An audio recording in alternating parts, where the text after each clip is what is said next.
Bismillahirrahmanirrahim. Assalamualaikum warahmatullahi wabarakatuh. Alhamdulillahirabbil alamin. Wa bihi nasta'inu ala umuri dunya waddin. Asyhadu an la ilaha illallah wahdahu la syarikalah wa asyhadu anna Muhammadan abduhu wa rasuluh sallallahu alaihi wa ala alihi wa sahbihi wa man sara ala nahjihi wastana bi sunnatihi ila yaumiddin. Ya ayyuhalladzina amanu taqullaha haqqa tuqatih wa la tamutunna illa wa antum muslimun. Puji syukur kita panjatkan kehadirat Allah Azza wa Jal. Salawat dan salam semoga senantiasa tercurahkan kepada baginda kita, uswah hasanah kita, Nabi Agung Muhammad sallallahu alaihi wasallam, kepada keluarga beliau, para sahabat serta segenap umat yang setia mengikuti jalan hidup beliau dengan baik dan benar. Tidak lupa Bapak Ibu rahimakumullah, kita memohon kepada Allah Subhanahu wa taala ilmu yang bermanfaat, yang membuahkan amal saleh, yang kelak amal saleh ini bisa menjadi bekal kita untuk menghadap kepada Allah Subhanahu wa taala. Insyaallah malam ini kita akan membaca tafsir daripada surat Al-Insyirah. Surat Al-Insyirah salah satu surat yang Allah Subhanahu wa taala turunkan tatkala Nabi sallallahu alaihi wasallam belum berhijrah. Berarti surat Al-Insyirah ini adalah surat Makkiyah. Boleh disimpulkan bahwa kajian kita dari juz amma mayoritasnya atau bahkan seluruhnya adalah surat-surat Makkiyah yang diturunkan kepada Nabi sebelum Nabi sallallahu alaihi wasallam berhijrah ke kota Madinah. Surat Al-Insyirah nama lainnya adalah surat Asy-Syarh. Nama lain dari surat Al-Insyirah adalah surat Asy-Syarh. Dan ini yang dituliskan di dalam buku rujukan yang kita jadikan panduan di dalam kajian kita. Penulis mengatakan tafsiru surati Alam Nashrah Laka Sadrak. Ya, judulnya adalah awal dari nama suratnya. Alam Nashrah Laka Sadrak. Adapun Imam Ibnu Katsir, beliau menuliskan dengan nama atau dengan nama surat dengan Asy-Syarh.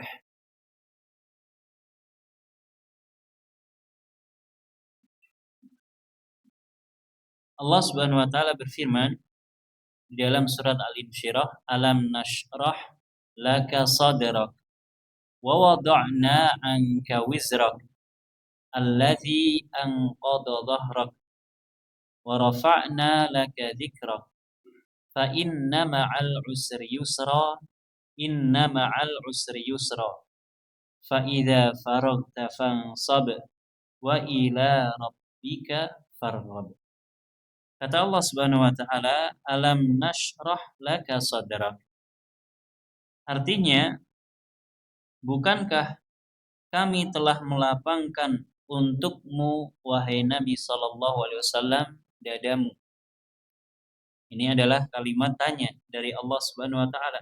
Wahai Nabi, bukankah kami telah menjadikan dadamu lapang? Lapang untuk apakah? Wa wada'na 'anka wizrak.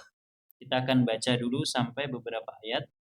Wa wada'na 'anka wizrak.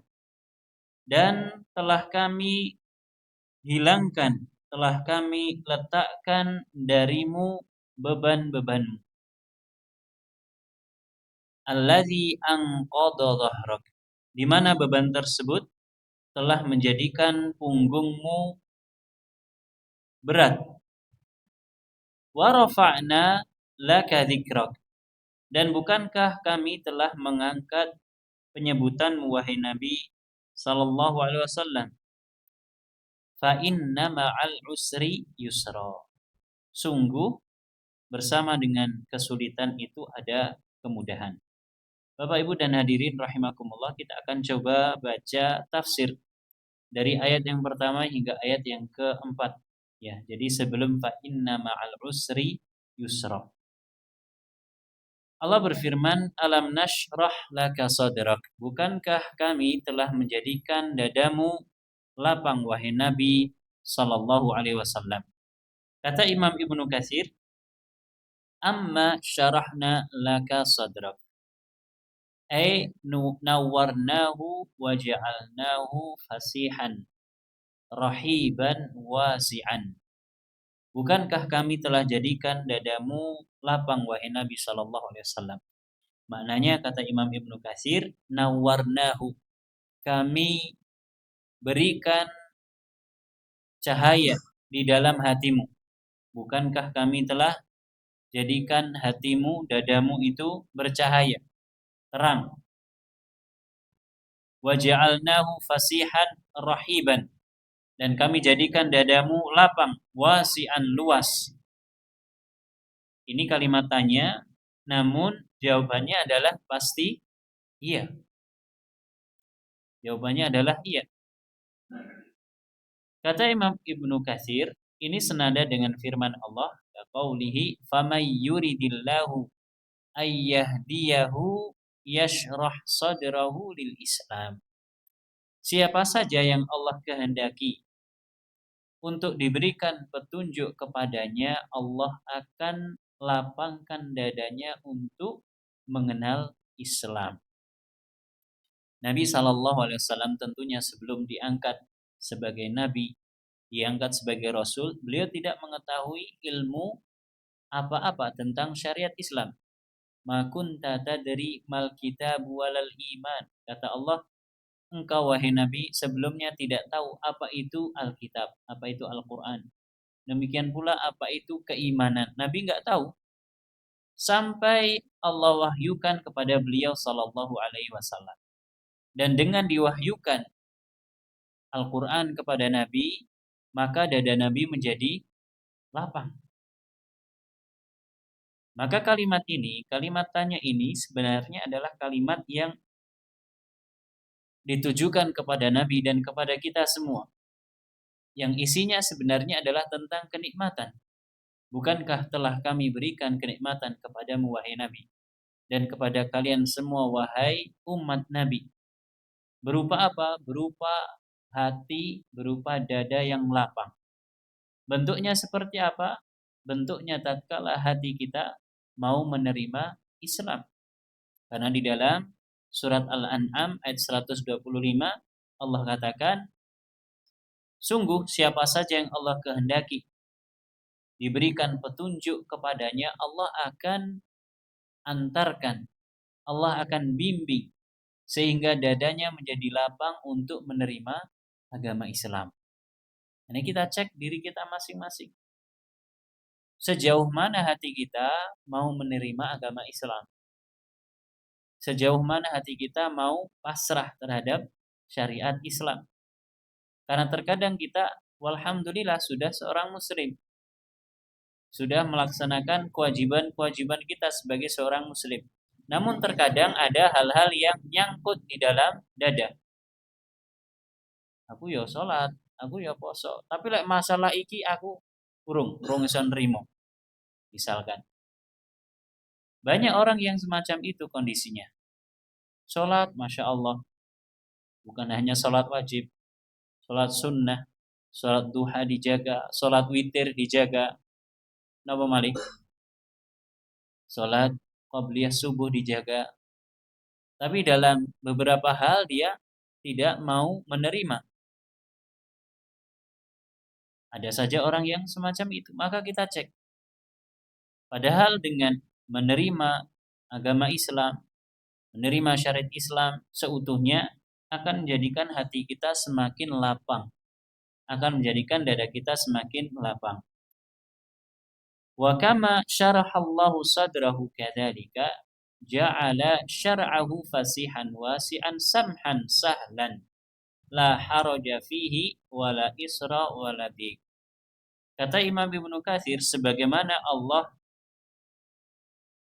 jadikan dada hati seorang hamba itu lapang, Allah juga jadikan syariat Islam ini lapang.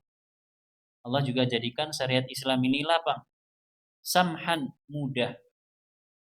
Sahlan, gampang. Tidak ada kesulitan dan tidak ada kesempitan di dalamnya. Berarti bagaimana? Kalau hati kita dengan lapang menerima agama Islam, maka akan berbanding lurus dengan syariat Islam yang kita terima.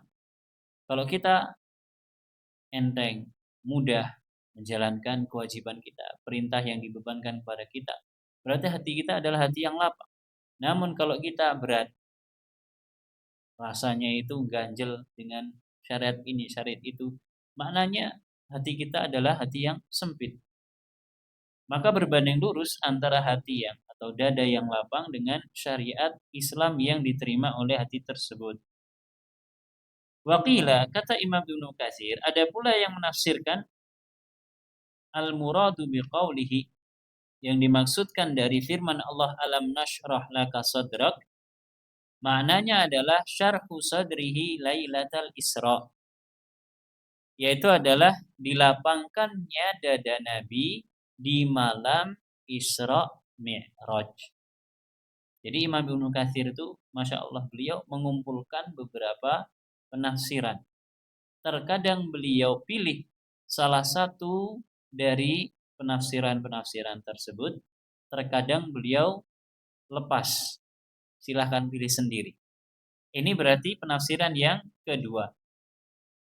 Ketika malam Lailatul Isra, ketika malam Isra Mi'raj, Nabi SAW dilapangkan dadanya. Ada sebuah riwayat yang datang dari Imam Malik rahimahullah. Abu Hurairah adalah orang yang sangat pengen tahu tentang Nabi SAW, sangat pengen bertanya kepada Nabi SAW.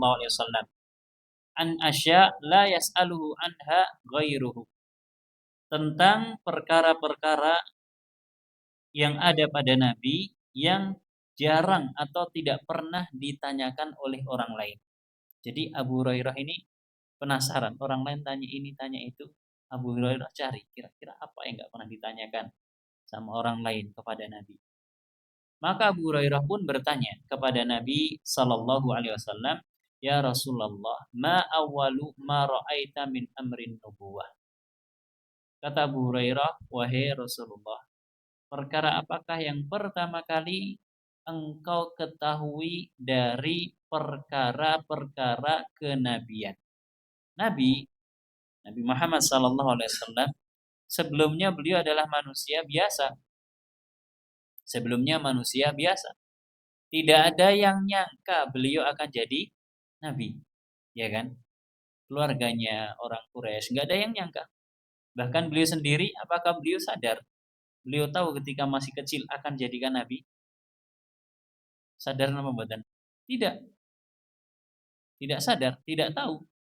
Karena kenabian di keturunan Nabi Ismail itu tidak ada. Ini kembali ke pembahasan beberapa waktu lalu. Nabi Ibrahim kan punya anak berapa? 2. Anak yang pertama Ismail. Ismail baru gede, kemudian diperintahkan untuk disembelih. Alhamdulillah nggak jadi disembelih, digantikan dengan domba yang besar. Oke. Selang beberapa waktu Nabi Ibrahim punya anak lagi dari istri yang satunya yang bernama Ishak. Nabi Ishak punya anak Yakub. Nanti Yakub punya anak. Dan anak-anak Nabi Yakub ini jadi nabi. Nah, Yakub adalah orang yang dijuluki dengan julukan Israil. Jadi Bani Israil itu maknanya adalah Bani keturunan Israil Yakub. Keturunannya Nabi Yakub, putranya Nabi Ishak bin Nabi Ibrahim. Adapun Nabi Ismail, anaknya nggak ada yang jadi nabi. Kalau keturunan Nabi Ishak itu Israel, Bani Israel, Kalau keturunan Nabi Ismail itu orang Arab, Arab campuran, karena Nabi Ismail ini ditempatkan di mana? Di Mekah. Baik, setelah sekian lama tidak ada nabi, terputus, ternyata muncul seorang nabi terakhir yang termaktub di dalam Taurat dan Injil, dan ternyata nabi tersebut keluarnya dari keturunan siapa? Silsilahnya Nabi Ismail. Nabi kita Muhammad SAW tidak menyadari hal tersebut, dan Nabi SAW tidak pernah mendaftarkan diri untuk jadi nabi. Wonten apa Pak?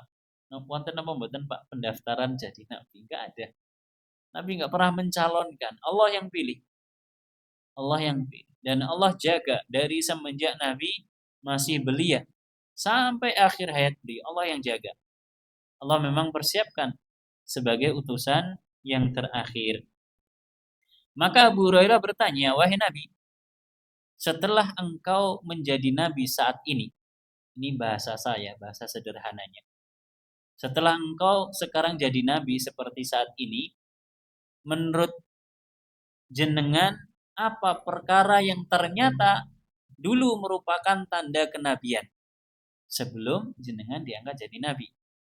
Apa jawaban Nabi SAW?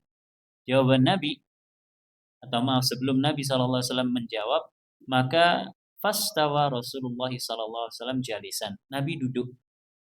Jadi Abu Hurairah tanya, setelah mendengar pertanyaan tersebut, Nabi duduk. Wa qala, dan beliau mengatakan, laqad sa'alta ya Abu Hurairah. Engkau telah bertanya, wahai Abu Hurairah. Inni lafis sahra. Ibna ashri sinin. Waktu itu saya sedang berada di tempat terbuka. Dan kala itu usia saya 10 tahun. Wa ashhur, dan beberapa bulan. Wa idza bikalamin fawqa ra'si. Wa idza rajulun yaqulu li rajulin ahwa huwa. Ternyata tiba-tiba ada suara dari atas kepalaku. Ternyata ada orang yang mengatakan kepada kawannya, apakah itu orangnya? Ahwa huwa. Jadi orang yang suara di atas saya itu saling bertanya. Pas Nabi nengok, ternyata sedang berdiskusi, apakah yang ini orangnya? Apakah ini anaknya? Qala na'am, maka yang satu memberikan jawaban iya, yang ini. Fastaqbalani biwujuhin lam araha qattun wa arwahin lam ajidha min khalqin qat. Kata Nabi, keduanya mendatangiku dengan penampilan, dengan wajah yang sebelumnya sama sekali saya belum pernah melihat. Kira-kira wajah napa, Pak? Malaikat. Jenengan nate pirsa malaikat napa dereng? Nate? Kula nate. Dan sinetron. Kita nggak bisa lihat malaikat. Kalau ada orang mimpi atau ngaku melihat malaikat, ya ini orang yang bohong, ngigau. Atau anak kecil ngaku melihat malaikat, ini nggak benar. Ya, yang ada mungkin syaitan, jin, ya yang mengelabui orang tersebut. Nabi belum pernah melihat wajah yang semacam ini sebelumnya. Demikian pula Nabi belum pernah mencium aroma yang semacam ini sebelumnya dari kalangan para makhluk. Jadi orang Arab itu dari sejak zaman dahulu mereka suka pakai wewangian. Suka pakai wewangian sehingga kata Nabi, saya belum pernah mencium aroma dari makhluk apapun. Artinya apa? Aroma-aroma di zaman Nabi itu sudah ada. Ya, macam-macam parfum itu sudah ada, aromanya macam-macam. Nabi SAW suka parfum, dan orang Arab dari zaman dahulu sudah menggunakan parfum. Wa thiyabun lam araha ala ahadin qattun faqbala ilayya yamshiani. Keduanya menggunakan pakaian yang saya pun juga belum pernah melihatnya sama sekali. Lantas keduanya datang kepadaku dengan berjalan. Hatta akhadha kullu wahidin minhuma bi'adudi la ajidu li ahadihima massan. Sampai keduanya memegang bikin apa nggih? Pokoknya tangan saya. Namun saya tidak merasa dipegang. Dibawa sama kedua makhluk tersebut, tapi Nabi tidak merasa. Faqala ahaduhuma li sahibihi. Maka salah satu mengatakan kepada yang lain, adji'hu fa'adja'ani bila qasrin wala hasrin. Salah satu mengatakan sandarkan dia. Maka saya disandarkan. Kemudian salah satu mengatakan ufluk sadrahu. Fahawa ahaduhuma ila sadri fafalaqahu fima ara bila damin wala waja'in. Salah satu mengatakan belahlah dadanya. Maka dibelahlah dada saya tanpa ada darah yang keluar dan tanpa ada rasa sakit. Kemudian salah satu mengatakan akhrij al-ghilla wal hasad. Keluarkan penyakit hasad dan kedengkian dari dadanya.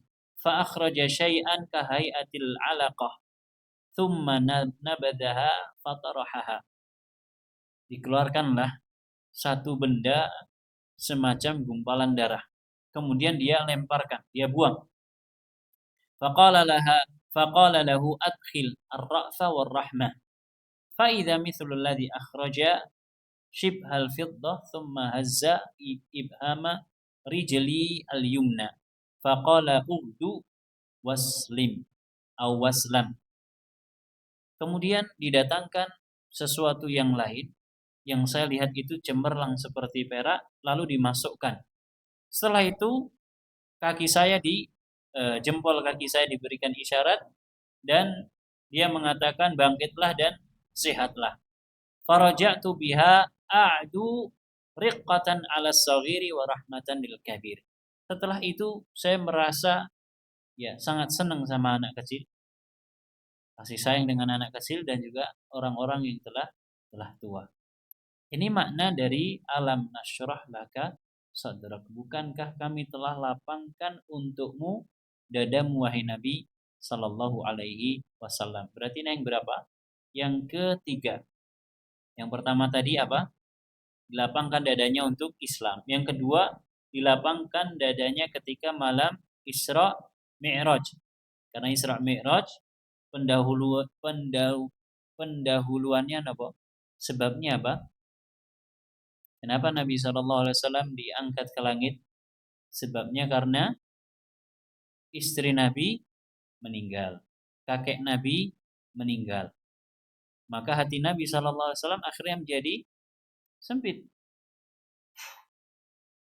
Allah katakan walaqad na'lam annahu yadhiqu sadruka bima yaqulun.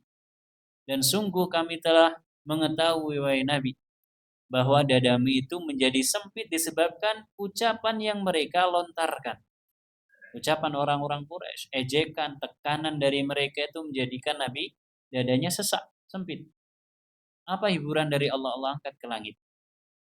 Sehingga dadanya menjadi lapang. Ini pendapat yang kedua. Pendapat yang ketiga adalah tatkala Nabi SAW dibelah dadanya.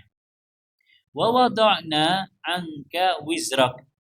Dan bukankah kami telah hilangkan, letakkan darimu bebanmu.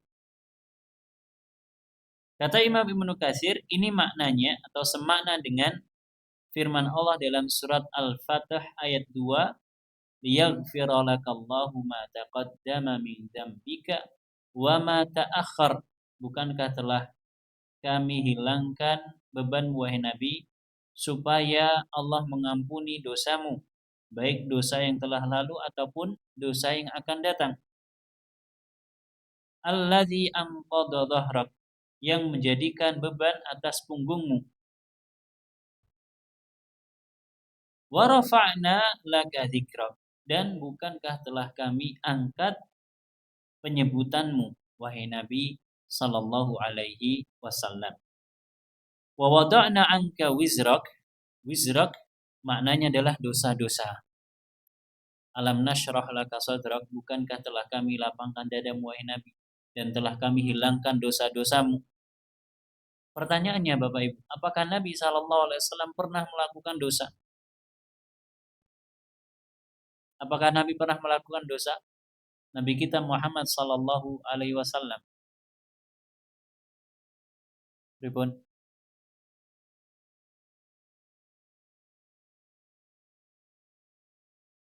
Pernah atau tidak? Nabi sallallahu alaihi wasallam tidak pernah melakukan dosa.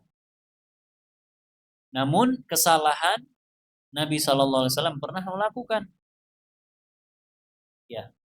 Coba kita lihat Nabi Musa alaihissalam, dan beliau mengikrarkan sendiri bahwasanya beliau pernah berbuat dosa ketika menolong orang yang serumpun dengan beliau, sama-sama Bani Israel yang sedang ditekan oleh orang yang berasal dari kaumnya Fir'aun. Jadi Fir'aun sama kaumnya Nabi Musa itu satu rumpun atau tidak? Tidak. Ya, Fir'aun itu jenis sendiri, kaumnya jenis sendiri sama kayak Fir'aun. Nanti Nabi Musa ini Bani Israel. Nah, Bani Israel tatkala itu sedang dijajah. Ya, mereka diperbudak sama kaumnya Fir'aun. Maka Nabi Musa melihat ada seorang yang dipelekoto istilahnya sama kaumnya sama kaumnya Fir'aun. Maka Nabi Musa nggak terima. Fawakazahu faqada alaih. Kata Allah Subhanahu wa taala, dipukul sama Nabi Musa langsung meninggal, langsung mati. Maka orang-orang pun berteriak, ini Musa ini ingin membuat kerusakan. Nabi Musa lari. Kemana? Ke Madian. Di Madian ditolong sama orang. Kemudian bekerja di tempat tersebut. Setelah itu dan menikahi putrinya. Setelah itu dipanggil sama Allah Subhanahu wa taala untuk kembali ke Fir'aun, mendakwai Fir'aun. Maka Nabi Musa pun meminta uzur, ya Allah, aku pernah berbuat dosa. Apa bentuknya? Mukul orangnya Fir'aun sampai mati. Mukul orangnya Fir'aun sampai mati.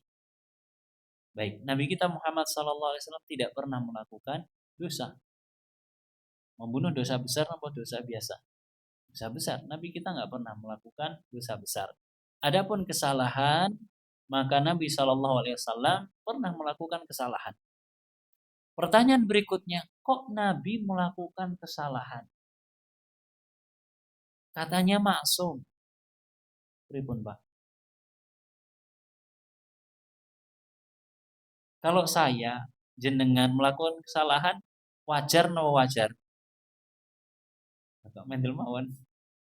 Wajar no mboten? Wajar.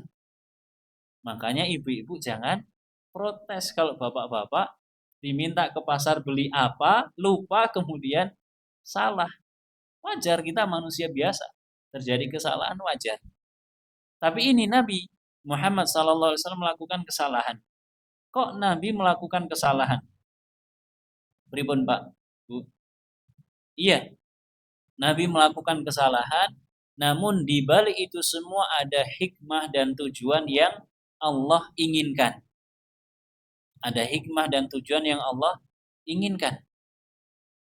Dan banyak sebab-sebab turunnya ayat Al-Quran karena kesalahan.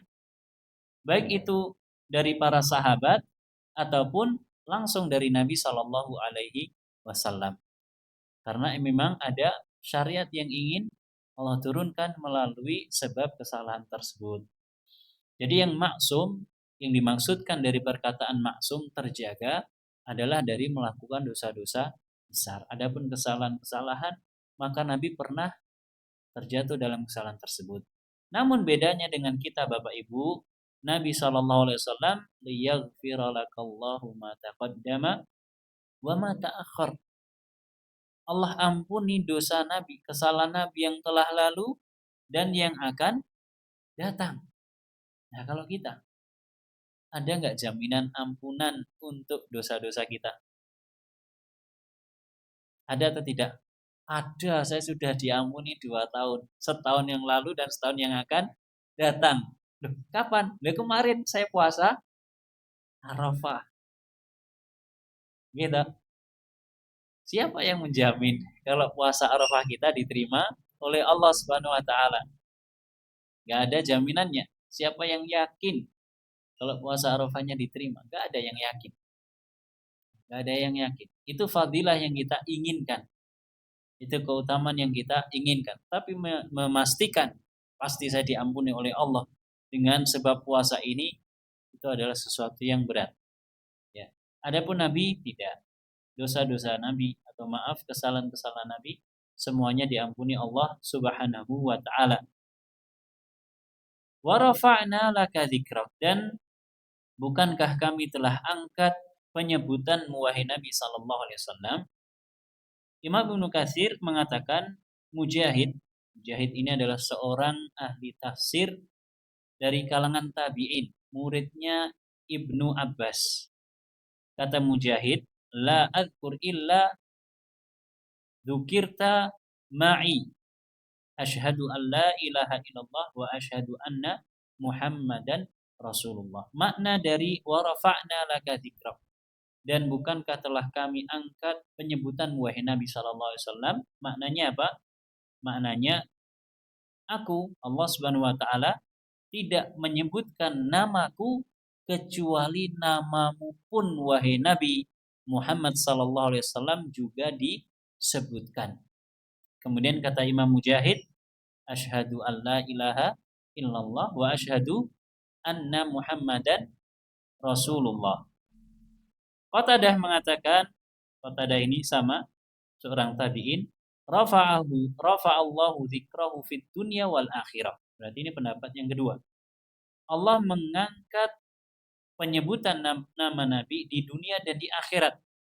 Falaisa khatibun wala mutasyahhidun wala sahibu salatin illa yunadi biha asyhadu an la ilaha illallah wa anna Muhammadan Rasulullah. Allah angkat penyebutan nama Nabi sallallahu alaihi wasallam di dunia dan di akhirat.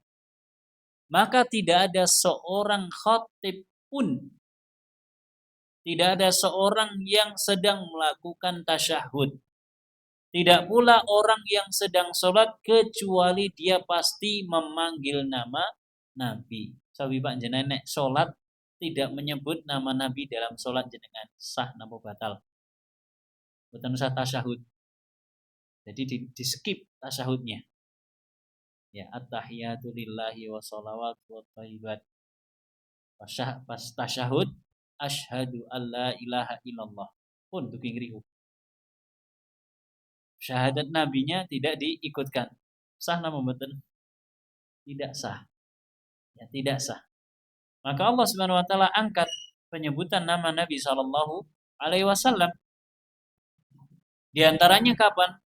Di antaranya tidaklah seorang khatib berbicara kecuali pasti menyebut nama Nabi. Kita mau ngomong, mau ceramah, mau kumpulan, setelah salam membaca apa? Alhamdulillah, wassalatu wassalamu ala Rasulillah. Disebut setelah hamdalah menyebut nama Allah, kemudian menyebut nama Nabi sallallahu alaihi wasallam. Kemudian pendapat yang ketiga, Rasulullah sallallahu alaihi wasallam mengatakan, an atani Jibril faqala inna rabbi wa rabbuka wa rabbaka yaqulu kaifa rafa'ta dzikrak. Qala Allahu a'lam. Qala idza dzukirta ma'i.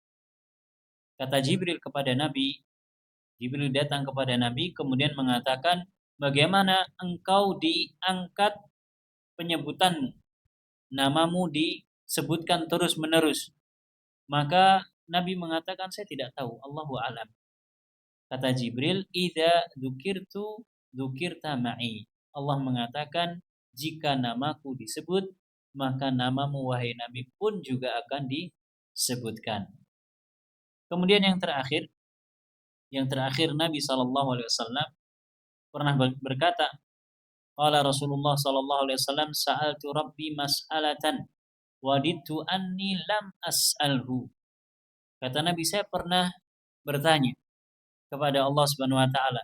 Saya pernah meminta kepada Allah Subhanahu wa taala sebuah permintaan yang sejujurnya saya tidak ingin tanya pertanyaan tersebut. Ya, maksudnya Nabi SAW pernah meminta bertanya kepada Allah Subhanahu Wa Taala, namun seharusnya pertanyaan tersebut, permintaan tersebut tidak Nabi sampaikan. Qultu, kata Nabi SAW, qad kana qabli anbiya. Ya Allah, dulu sebelumku ada nabi-nabi yang banyak. Minhum man sakharta lahu rih, wa minhum man yuhyil mauta. Di antara para nabi tersebut ada yang engkau tundukkan untuknya angin. Nabi sinten, Pak? Nabi sinten? Nabi Sulaiman. Nabi Sulaiman. Kemudian ada pula yang engkau jadikan bisa menghidupkan orang yang telah meninggal. Sinten? Nabi Isa. Qala, maka jawaban Allah Subhanahu wa taala, ya Muhammad, wahai Muhammad, alam ajidka yatiman fa'awaituka. Wahai Muhammad, bukankah engkau aku dapatkan dalam kondisi yatim, kemudian aku yang mengasuhmu, aku yang mengayomimu. Subhanallah, para nabi, Bapak Ibu rahimakumullah, mereka rata-rata terlahir dalam kondisi yang orang tuanya masih sempurna, kecuali Nabi Isa alaihissalam. Adapun Nabi terlahir dalam kondisi yatim. Selang beberapa waktu ibunya meninggal, yatim piatu. Maka Allah Subhanahu wa taala mengingatkan beliau sallallahu alaihi wasallam, bukankah engkau dulu yatim, kemudian aku yang mengayomimu. Qultu bala ya Rabbi. Kata Nabi sallallahu alaihi wasallam, benar wahai Rabbku. Qala alam ajidka dhalan fahadaituhu. Bukankah aku jumpai dirimu dalam kondisi tidak mengetahui apa-apa, kemudian aku berikan hidayah, aku bimbing dirimu wahai Nabi sallallahu alaihi wasallam. Qultu bala ya Rabbi. Kata Nabi, iya. Qala alam ajidka ailan fa'agnaituka. Bukankah engkau dahulunya itu tidak punya apa-apa, lantas aku jadikan engkau berkecukupan. Kata Nabi, bala ya Rabbi, betul wahai Rabbku. Qala, nah di sini kata Allah Subhanahu wa taala, alam ashrah laka sadrak. Bukankah telah aku lapangkan dadamu wahai Nabi? Alam arfa' laka dzikrak. Bukankah telah aku angkat namamu wahai Nabi? Maka Nabi mengatakan, bala ya Rabbi, benar wahai Rabbku. Maka di antara bentuk diangkatnya nama Nabi sallallahu alaihi wasallam dengan disebutkannya nama Nabi sallallahu alaihi wasallam, bukan hanya di akhir zaman saat ini, bukan hanya tatkala kita sholat, bukan hanya tatkala kita berceramah, berkhutbah, namun bahkan sampai sebelum Nabi sallallahu alaihi wasallam diutus, nama Nabi sallallahu alaihi wasallam sudah disebut-sebut. Wallahu taala a'lam.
Baik Bapak Ibu rahimakumullah, kita lanjutkan. Al-Imam Abdurrahman bin Nasir Sa'idi, beliau menafsirkan ayat 1 hingga 4. Allah berfirman dalam rangka untuk memberikan anugerah kepada Nabi sallallahu alaihi wasallam, alam nasyrah laka sadrak. Maknanya nuwassi'hu li syara'i'id din. Kami lapangkan dadamu wahai Nabi untuk menerima syariat-syariat agama Islam. Wadda'wati ilallah, dan mendakwahkan syariat Islam, mengajak manusia kepada Allah Subhanahu wa taala. Walittisafi bimakarimil akhlak, dan berhias diri dengan akhlak-akhlak yang mulia. Nabi SAW hatinya dijadikan lapang untuk apa? Menerima syariat Islam. Maka kalau kita mengaku sebagai pengikut Nabi, tentunya kita harus lapang dada kita, lapang hati kita untuk menerima syariat Islam. Diperintahkan untuk ini, sami'na wa ata'na. Saya mendengar dan saya taat, saya kerjakan. Diperintahkan untuk itu, saya mendengar dan saya kerjakan. Dipanggil untuk sholat, hayya 'alas sholah. Apa jawaban kita, Pak? Apa jawaban kita? La haula wala quwata illa billah. Apa arti ini, Bu? Tidak ada daya dan upaya kecuali dengan pertolongan Allah. Mau ditolong Allah atau tidak?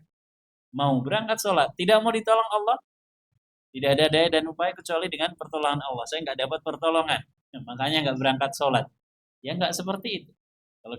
Kalau kita mendengar panggilan azan, berangkat. Tinggalkan sejenak aktivitas kita, berhenti sejenak, kemudian berangkat untuk sholat. Kalau kita ingin hatinya lapang, maka hendaknya hati kita menerima syariat Islam. Sebagian orang menjadikan kalimat la haula wala quwata illa billah, membacanya tatkala jengkel. Nanti mireng mboten, Pak. La haula wala quwata illa billah. Bocah. Kita kan istighfar biasanya. Ya, sebagian orang dengan kalimat ini. Padahal kalimat ini adalah kalimat yang luar biasa. Ya, kalimat yang luar biasa. Kata Nabi SAW, la haula wa la quwata illa billah kanzun min kunuzil jannah. Salah satu simpanan surga. Kalau kita sering ucapkan, kita nyimpen investasi di surga nanti. Dan disebutkan dalam tafsir Ibnu Katsir yang tadi kita baca, tapi kita lewati. Ya. Kemudian Nabi SAW hatinya lapang untuk berdakwah, mengajak manusia kepada Allah Subhanahu Wa Taala. Ajak-ajak, ya temannya diajak untuk sholat, diajak untuk ke masjid, untuk ikut taklim, diajari membaca Al-Quran misalkan. Nabi SAW ringan hatinya untuk hal tersebut. Walittisafi bimakarimil akhlak. Demikian pula berhias diri dengan akhlak yang mulia. Nabi SAW memiliki akhlak yang mulia dan ringan. Sebagian manusia itu berat kalau disuruh untuk berakhlak mulia. Contohnya apa, Pak? Sing gampang, menjaga lisan. Menjaga lisan itu banyak macamnya. Menjaga lisan dari mengumpat. Mengumpat itu apa? Berkata-kata yang kurang baik. Banyak orang yang gak bisa menahan umpatan. Padahal kalau dia menahan umpatan, itu sudah akhlak yang mulia. Apalagi dia ganti dengan kalimat-kalimat yang baik. Kalimat-kalimat thayyibah. Ya, Masya Allah, Alhamdulillah. Daripada bilang BJIRR, gitu. Daripada bilang USA, ya kan? Diganti dengan kalimat-kalimat yang baik. Atau kalau enggak, diam. Nabi SAW, beliau ringan untuk berakhlak mulia. Belum lagi akhlak yang berkaitan dengan perangai kita, tindak tanduk kita. Hendaknya kita ringan. Kalau memang itu buruk, tinggalkan. Wah, ini memang orang daerah saya seperti ini. Tapi ini berlawanan, bertentangan dengan ajaran Islam. Wah, sulit. Ini sudah mendarah daging. Sudah turun-temurun. Kalau orang memang benar dia menerima Islam, maka dia akan berusaha. Meskipun sudah mendarah daging, dia akan berusaha untuk meninggalkan akhlak yang kurang buruk. Wal iqbali 'alal akhirah, dan Nabi SAW Allah lapangkan dadanya untuk bersiap menuju ke kampung akhirat. Wa tashilil khairat, dan Allah Subhanahu wa taala mudahkan Nabi SAW untuk kebaikan-kebaikan. Dengan dilapangkan dada Nabi, dengan dilapangkan hati Nabi, untuk melakukan kebaikan itu mudah, ringan. Beda dengan sebagian orang, mungkin termasuk kita. Kalau diajak kebaikan, engko dhisik. Ya kan, waktune sih longgar. Nanti dulu, tunda-tunda. Baik itu dia utarakan secara langsung ataupun hanya di dalam hati.